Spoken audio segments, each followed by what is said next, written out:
আল্লাহর রহমত থেকে কখনোই নিরাশ হবেন না। একজন বোন তিনি তেনার দোয়া কবুলের গল্পের মধ্যে লিখেছিলেন, মানুষ আমাকে কত কিছুই না বলতো।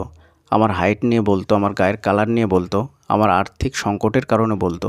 সব কিছু মিলিয়ে মানুষ আমাকে কত কিছুই না বলতো, কত ভৎসনা দিত, কত উপহাস করত, কিন্তু আমি কখনো ভেঙে পড়িনি। আমি একটা কথা সবসময় মনে করতাম, আমার রব আমাকে যখন ভুলে যাননি, তখন আমি কেন অন্যের কথায় নিরাশ হব। কত সুন্দর কথা বলুন তো। আপনার রব যখন আপনাকে ভুলে যাননি, আপনার কাছ থেকে মুখ ফিরিয়ে নেননি, তখন আপনি কেন অন্যের কথায় নিরাশ হবেন? আপনি কেন অন্যের কথায় হতাশ হবেন?